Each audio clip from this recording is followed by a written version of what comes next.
Só que ela também era muito velha. E nós pegamos os móveis do apartamento de 21 e colocamos lá. Então, basicamente, o que a gente tinha era alguns móveis na cozinha e o quarto. O restante da casa não tinha mobília nenhuma. E a gente sempre ficava pensando, será que não vale a pena mobiliar essa casa? Só que na escolha entre comprar um sofá ou investir em ações da Itaúsa, e eu colocava essa escolha pra Malu também, ela falava, vamos investir mais. Porque daqui a pouco a gente se muda, não vai querer levar os móveis, não vai valer a pena. Então a gente não comprou um móvel pra sala, não compramos um móvel pra quarto de hóspedes. Foi só o nosso quarto realmente e a cozinha. E aqui eu vou botar uma foto do quarto. E eu vou destacar, vocês vão ver no fundo, que tem alguma coisa pendendo de uma estante que ficava sobre a cama, que era uma nota de $1, que eu transformei numa nota de $1 milhão.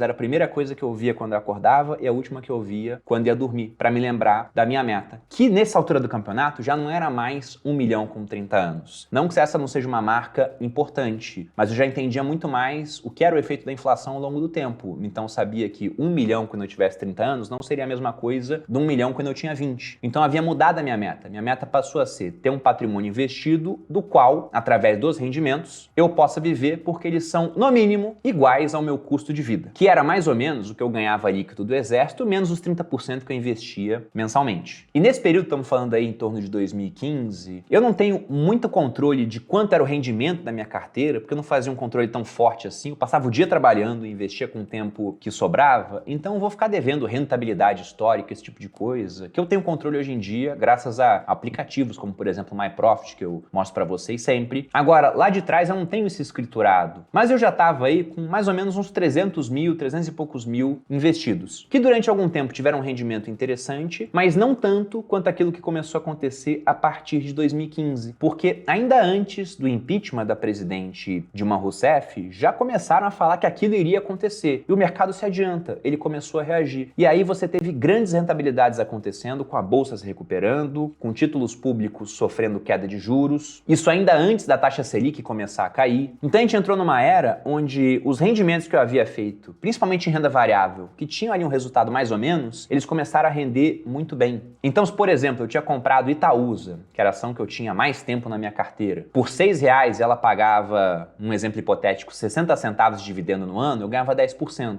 De repente, ela que custava 6 foi para 9 e estava pagando, um exemplo aqui, 90 centavos de dividendo, 10%. Só que esses 90 eu ganhava em relação ao meu preço médio, então meu dividendo na verdade era de 15. E na hora que a gente teve essa aceleração, deu ainda mais vontade de investir. Inclusive, a essa altura eu já escrevia no meu blog, o Você Mais Rico, sobre os investimentos, mas não com muita frequência. Eu publicava coisa de um artigo por mês, porque eu não tinha muito tempo para fazer esse tipo de coisa. Só que esse blog tímido, ele acabou mudando minha vida por dois motivos. O primeiro foi que a minha esposa fazia ciência política na universidade e não estava satisfeita com isso, não ia mais largar porque já estava muito próxima de obter o diploma, mas não queria trabalhar nessa área. E ela pensou em abrir um negócio, porque já estava com a cabeça um pouco mais voltada para o empreendedorismo. A gente chegou inclusive a olhar franquias. Só que toda franquia que você via, principalmente as mais famosas, você ia pagar 1 milhão para fritar hambúrguer, 700 mil para fazer cachorro-quente, 400 mil para vender chocolate numa loja em shopping. E uma boa parte do resultado iria para a figura do franqueador. E aqui eu não estou falando mal do modelo de franquia, é que para o nosso momento não era interessante, porque 400 mil era praticamente todo o dinheiro que a gente tinha até então. Fora a necessidade de ter um dinheiro, um caixa, para poder fazer o fluxo, né? Porque você pode vender tudo, mas vai receber em 12 vezes e tem que comprar mais estoque. Então não era para nossa realidade naquele momento. E ainda bem que nós não abrimos, principalmente porque teremos aberto no Rio de Janeiro, e para quem acompanha a realidade de fundo imobiliário, você pega, por exemplo, os imóveis do Rio, sempre tem um desconto sobre os imóveis de São Paulo, principalmente aqueles de lajes corporativas. Então o que a Malu resolveu fazer foi criar uma franquia, entre aspas, do meu site. Eu tinha o Você Mais Rico, ela criou o Você Mais Fitness para falar sobre hábitos, sobre estilo de vida. E do site ela foi pro Instagram. E essa mudança, inclusive, eu era contra, porque eu falei, para de perder tempo com rede social e foca em escrever pro site. Mas ela foi teimosa, ela falou, não, isso aqui vai dar certo. Eu vejo as blogueiras aí crescendo, esgotando aquilo que elas fazem propaganda. Do Instagram ela foi na época pro Snapchat. E aí rapidamente ela conseguiu umas 500 pessoas assistindo a rotina dela saudável. E quando ela me mostrou esse número, eu fiquei embasbacado, porque eu olhei assim, 500 pessoas assistindo ela, entrei no site, no Você Mais Fitness, tinha 500 pessoas vendo o site naquele dia, só que no site tinha 2 comentários. Era eu comentando no artigo dela, falando parabéns, belo artigo, e ela agradecendo. E com as pessoas assistindo, você tinha um monte de gente interagindo, rindo, chorando com ela. Então eu vi que a rede social era muito mais poderosa. E mudei de ideia na hora. Acho que essa é uma qualidade que eu tenho. Eu mudo de ideia quando eu vejo que eu tô errado.